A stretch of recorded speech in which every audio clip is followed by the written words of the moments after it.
You thank God for what you receive, that is called gratitude. But when you thank God in advance, before you receive, what do you call that? That is called faith. Ang tawag mo sa pasasalamat pagkatapos mong makatanggap ay utang na loob. Pero pag ikaw ay nagpapasalamat bago ka pa man makatanggap, ang tawag doon ay pananampalataya. Why is thanking God in advance called faith? Kasi naniniwala ka, kahit wala pa, parating na at binigay na sa iyo. Hindi po ba yun yung ibig sabihin ng pananampalataya? Yung paniwala mo na nasa iyo na, binigay na sa iyo. Kaya nga po masasabi natin ang ating mahal na ina si Maria ay isang tao, isang babae na puno ng pananampalataya. Mary, the Mother of God, is a woman, a person, the first disciple of Jesus that is filled with faith. Kasi wala pa man, naniniwala siya na nandyan na. At makikita niyo po ito, maririnig at mababasa dito sa kanyang kantang Magnificat. Narinig niyo po ba? Sabi na ang mga mahihirap ay tinaas ng Diyos. Ang mga gutom, umalis, busog. Ang mga inaapi, niligtas. Nung panahon niya, ang dami pang mga mahihirap. Nung panahon nila, ang dami pa ring gutom. Nung panahon niya, ang dami pa rin inaapi. Pero bakit sinasabi niya, nagpupuri ako sa Diyos, nagpapasalamat ako sa Diyos, dahil napakalalim at napakatibay na kanyang pananampalataya. Hindi man nakikita na kanyang mata, hindi man naririnig na kanyang tenga, hindi man nahahawakan ng kanyang kamay, alam niya, nandyan na. Alam niya, binigay na ng Diyos. At anong tawag mo doon? Hindi ba pananampalataya? At hindi po ba sinasabi din ng ating Panginoon sa atin, bago man kayo humiling, alam ko na kung ano ang inyong kailangan. Kaya nga, hindi po tayo dapat palaging humingi sa Diyos. Dahil hindi man natin buksan ang ating mga bibig, alam ng Diyos na kasilip siya sa ating mga puso. Kaya nga, imbis na palagi ang laman ng ating dasal, Lord, pahingi. Lord, bigyan mo ako. Lord, bigay mo na ito. Ano ang mas magandang dasal? Salamat po, Panginoon. Sabihin mo ngayon, gawin mong ugali, ang magpasalamat bago pa man dumating ang grasya.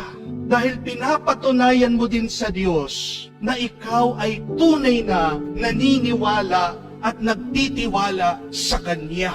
Dahil sinasabi niya, kung ikaw ay maniniwala lang, walang imposible. Amen? Kaya kahit na wala pa ang pera, anong sasabihin mo? Salamat Lord sa pera. Amen? Kahit pa wala yung magandang bahay, sabihin mo, salamat Lord sa mansyon. Amen? Kahit wala pa yung dream car mo, sabihin mo ngayon, Lord, salamat po sa brand new car. Amen? At kahit na naghihina ka, nagkakasakit ka, magpasalamat ka, Lord, salamat sa healing. Amen?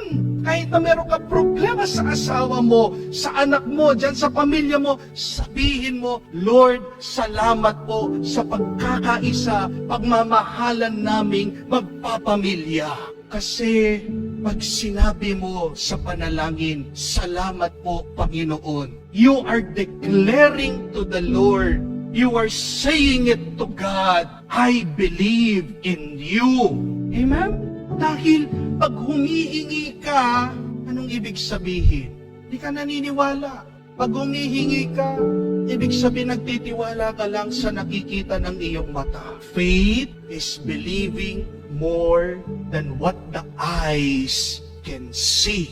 Yun yung ibig sabihin ng pananampalataya. Paniniwala at nararamdaman mo na nandyan na kahit na hindi mo pa nakikita, hindi mo pa naririnig, at hindi mo pa nahahawakan. At ginagawa na po natin yan sa misa. Ano po ang English ng misa? Kung hindi po ba Eucharist? At anong ibig sabihin ng Eucharist? It simply means thanksgiving. Papasalamat ka sa Diyos.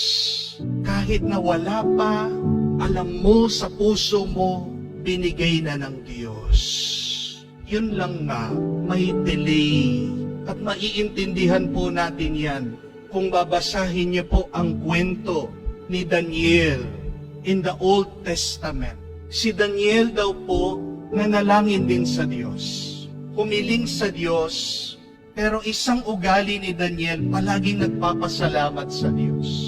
For 21 days, walang dumarating. Hanggang pagkatapos po ng 21 days, nabigla siya, nabulaga siya. Merong isang anghel na nagpakita sa kanya. At sabi ng anghel, alam mo Daniel, nung nagdasal ka, nagpasalamat ka at nagpuri ka sa Diyos. Agad-agad sinagot ng Diyos. Pinadala niya ako. Kaya lang bakit ngayon pa lang ako nakarating? Dahil for 21 days, nakikilaban ako sa mga puwersa ng masama. There were a lot of oppositions. At nilabanan ko muna sila. Kaya nga nalit ako. Pero ngayon, natalo ko na sila. Nakarating na ako dito. And God is granting your prayer. Yan yung isipin niyo po. Kung bakit nalilate ang Panginoon. Kung bakit ang tagal-tagal dumating na grasya ng Panginoon. Meron pang nilalabanan ang mabuti para makarating ang grasya sa iyo. Pero paparating na. Anong kailangan mong gawin? Magtiwala, maniwala, manalangin, at magpasalamat. Amen?